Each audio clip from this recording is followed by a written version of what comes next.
Hey guys, welcome. Billie Eilish, Daniel Radcliffe, Donnie Pangilinan, Detective Conan. Sa unang tingin parang walang connect, no? Pero yung tatlo dyan, nag-share sila ng hidden talent nila. And yung isa naman dyan, tinatago niya. So ang tanong, kapag ba talentado ka, dapat ba ipakita mo o itago mo na lang? Every week, meron tayong dalawang tanong. Ang tawag ko dito, the duality of my human experience. Like and comment down below kung magustuhan niyo yung video na to.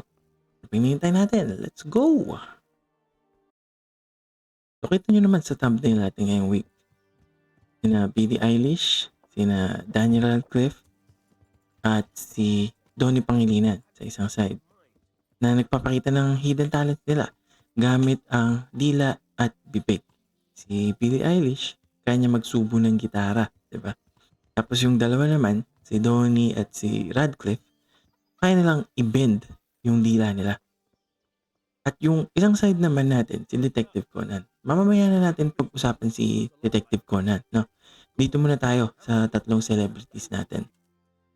Sila napili ko ngayong week na to na mag-represent ng side ng pag-share o kaya yung tipong show off ng talent nila side. Kasi, nag-google ko, kung mag-google kayo celebrities with hidden talent. Lalabas yung kay Radcliffe nga. Tapos, makikita mo dun, nandun si Billie Eilish. So, Google mo din yun. Billie Eilish hidden talent. Siyempre, mako-curious ka. So, mag-scroll-scroll ka ng ganyan. Scroll-scroll ka sa images, ayun, makikita mo yung mga pictures nila Billie Eilish din. And siyempre, hindi naman pwedeng wala tayong representation ng Pinoy, di ba? So, si Donnie Pangilinan naman, na-search ko siya gamit yung keywords na 'to, Pinoy hidden talent. So sa pag-search ko sa video na 'to about hidden talents, lalabas at lalabas yung mga celebrities na yan. Sa side, sa side sila ng talent sharing, di ba? Kasi nga, pinakita nila yung talents nila sa madlang people. Kahit na, okay, hindi naman yan talaga yung pinagkakakitaan nila. Hindi naman sila dyan talaga kilala. Hindi nga sila sisikat dahil lang dyan sa talent na yun eh. Pero kumbaga, hindi naman nila pagkakitaan, pinakita pa rin nila sa madlang people. So, sila yung nagre-represent ng sharing side. Diyan napapasok yung kay Detective Conan. Kilala naman siya, di ba? As isang magaling na detective. Baga, sa dinami-dami ng mga nasolve na kaso ng batang yan, halos lahat yun. Nakatago siya sa likod ng iba, di ba? Pinapalabas niya na yung ibang tao yung nagsosolve talaga ng mga kaso na yun. So, nire-represent ni Detective Conan ay yung side ng itago side. O itago yung talent mo. So, ano naman connect nito sa akin? Well, meron kasi akong hidden talent din. Kumanta at gumawa ng kanta. So, kapag kumari napapakanta ako sa public, kumari sa office namin, no? Yung mga ka-office mate ko, madalas sasabihin nila, "Uy, ganda ng boses mo ah." Tapos, kapag merong videoke, kasi dito sa Pilipinas, sikat ang pagvi-videoke. So, to the point siguro na bawat kanto siguro, basta weekends na, lakad ka lang ng konti sa isang kanto for sure, makakarinig ka ng nagvi-videoke. So, sa office, ganyan nga, merong nagvi-videoke. Dahil nga narinig nila akong kumakanta nung minsan, papakantahin nila ako, no? Minsan sapilitan pa nga eh. Naalala ko nung nasa Manila ako nun, nag-request kasi kami na umuwi ng medyo maaga, 'di ba, sa HR namin. Pauwi kasi ng probinsya yun, so malayo. Ang ginawa ng HR namin, kinakanta muna ako talaga. Videoke yun. Yun daw yung condition para makauwi kami ng maaga. So, anong ginawa ko? Siyempre, kumanta na ako dun, 'di ba? Kasi sayang naman, kung yun lang naman yung dahilan para makauwi kami ng maaga, why not, 'di ba? Pero sa totoo lang guys, kapag may nagre-request sa akin na kumanta, madalas pa sa madalas ang sagot ko, ayoko kumanta pre." Kasi Kapag pinakanta ako sa events namin, kunwari sa office kunyari or mga kaibigan ko, madalang lang akong maging ano, maging game na game. Kumbaga ayokong makilala kasi as isang tao na kumakanta. Ayokong makilala na nagpe-perform sa harap ng maraming tao, gano'n. And yung masaklap dito, kapag nasa bahay lang ako kunwari, nagpa-practice naman ako. Practice akong kumanta, nag-practice akong gumawa ng kanta, ganyan. Gumagawa ako ng lyrics, iniiba-iba ko lang yung lyrics ng mga kanta. I was a quick, wet boy diving too deep. Oh, ayun, hindi ko alam kung gaano kaganda yung ano niyan 'no, yung vocals ko diyan. Pero ayan, yan yung latest kong pina-practice na kanta, Flightless Bird. Hindi siya formal training na meron pa talagang ano, vocal warm-up 'no. Pero yung ganito, yung "Mi oh oh oh oh oh." Hindi lang ako makasigaw kasi nga natutulog si baby. Yung mga ganyan. May moments pa nga na nagpapa-search pa talaga ako sa YouTube ng how to sing higher notes.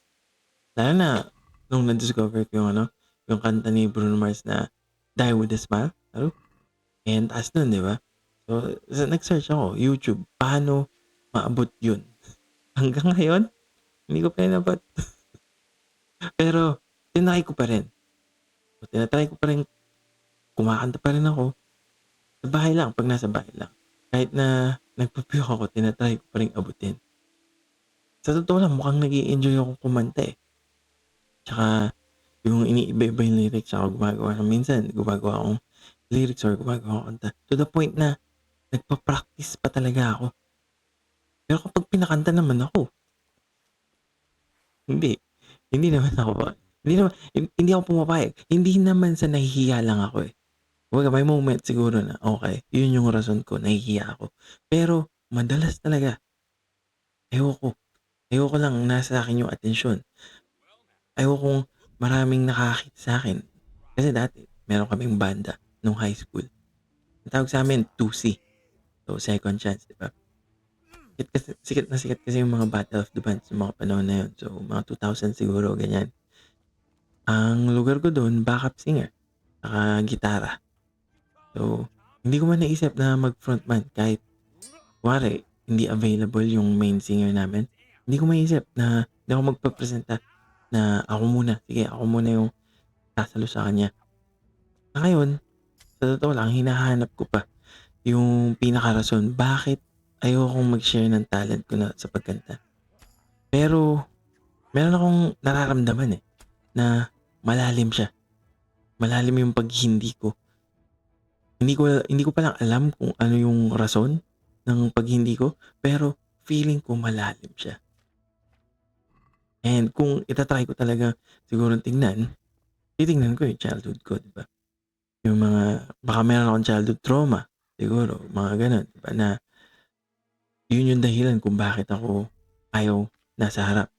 So, baka makahanap ako ng rason kung nasa childhood ako. Kasi usually kapag hindi ko ma-gets kung bakit ako ganito or bakit ako ganyan, babalikan ko lang yun, yung childhood ko. Kung paano ako pinalaki, kung anong kinalakihan ko, 'di ba? And madalas naman nagkakaroon ng sense. Okey, gano'n pala ako nung bata. So, ganito ako ngayon tumanda. Ginagawa niyo rin ba yun, guys? So, sa tanong na, ang talent ba dapat bang i-share o itago? Mukhang andito ako, eh, pagtago side. Kasi nagpa-practice pa rin ako sa pagkanta, sa pag-abot ng mga matataas na nota. Pero kapag ako'y pinakanta mo na, mukhang hihindi at aayaw pa, oh, 'di ba? Oh, 'yan maliit na poem lang 'yan, guys. Kumbaga para sa inyo 'yan. So, kayo ba guys, ano sa tingin niyo, kayo ba 'pag meron kayong talent dapat ba pinapakita niyo lang ba kahit na anong nararamdaman niyo?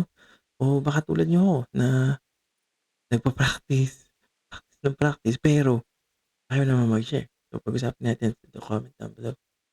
Kung umabot kayo dito sa part ng video na 'to, thank you. And kung gusto niyo pa ng mga ganitong klaseng videos, subscribe for more. Kung nagustuhan niyo naman yung video na 'to, like and comment down below. Share this video sa mga tingin niyong magugustuhan yung mga ganitong klaseng content. at mga ganitong klaseng usapan. And as always, I am the Lyman.